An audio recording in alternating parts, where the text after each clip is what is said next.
যে 5টি রোগ থাকলে মালয়েশিয়া মেডিকেলে আপনি আনফিট হয়ে যাবেন। যে 5টি রোগ থাকলে মালয়েশিয়া মেডিকেলে আপনি আনফিট হয়ে যাবেন। আপনি যদি মালয়েশিয়াতে কাজের উদ্দেশ্য যেতে চান, তাহলে অবশ্যই মেডিকেল টেস্ট পাস করতে হবে।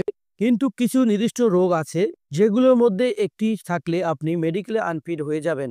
আর মালয়েশিয়া যাওয়ার স্বপ্ন থেমে যাবে। এই ভিডিওতে জানাবো যে 5টি গুরুত্বপূর্ণ রোগ, সেগুলো থাকলে আপনি যেতে পারবেন না মালয়েশিয়াতে। তাই ভিডিওটা সম্পূর্ণ দেখুন। আপনার ভবিষ্যতের জন্য এটা অনেক দরকারি। সবার আগে আসি টিবি বা যক্ষ্মা রোগের কথায়। যক্ষ্মা ফুসফুসে মারাত্মক সংক্রমণ, একবার ধরা পড়লেই দীর্ঘ সময় চিকিৎসা লাগে। মালয়েশিয়াতে সরকার এই রোগকে অনেক বেশি গুরুত্ব দিয়ে থাকে, কারণ এটা সংরক্ষক সহজে একজন থেকে আরেকজনকে ছড়ায়। মেডিকেল টেস্ট এক্স-রে করলেই ধরা পড়ে। যদি আপনার ফুসফুসের দাগ থাকে বা পুরনো যক্ষ্মা চিহ্ন থাকে, তাহলেও আপনি আনফিট হয়ে যাবেন। হেপাটাইটিস বি এক ধরনের ভাইরাস জনিত লিভার ইনফেকশন। এটা রক্তের মাধ্যমে ছড়ায় এবং মারাত্মক হতে পারে। মালয়েশিয়ায় প্রবেশের আগে রক্ত পরীক্ষায় যদি হেপাটাইটিস বি পজিটিভ ধরা পড়ে, তাহলে সরাসরি মেডিকেল আনফিট দেওয়া হয়। এটার কোনো আপিল বা সুযোগ থাকে না।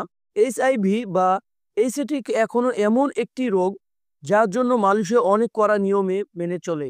যারা এই রোগে আক্রান্ত, তারা মালয়েশিয়াতে প্রবেশের অনুমতি পান না। মেডিকেলের রিপোর্ট যদি এইচআইভি পজিটিভ হয়, তাহলে সরাসরি রিজেক্ট করে দেওয়া হয় ভিসা পরীক্ষা। সিফিলিস একটি যৌনবাহী রোগ, যা রক্তের পরীক্ষা ধরা পড়ে।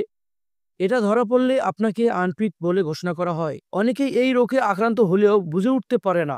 তাই মেডিকেলের আগে নিজের শরীর চেক করিয়ে নেওয়াই ভালো। যদি আপনার মধ্যে কোনো ড্রাগ আর্টিকেশন ইতিহাস থাকে বা মানসিকভাবে অস্থিরতার লক্ষণ থাকে, যেমন অতিরিক্ত নার্ভাসজনিত আচরণ সমস্যা, তাহলে মেডিকেলের বোর্ড আপনাকে আনফিট বলে দিতে পারে।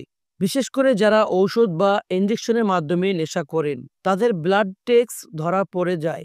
এই 5টি রোগ যদি কারো থাকে, তাহলে মালয়েশিয়াতে যাওয়া প্রায় অসম্ভব হয়ে পড়ে। তাই মেডিকেলের আগে আপনি যদি এইসব বিষয়ে জানেন, তাহলে আগেই প্রস্তুতি নিতে পারবেন।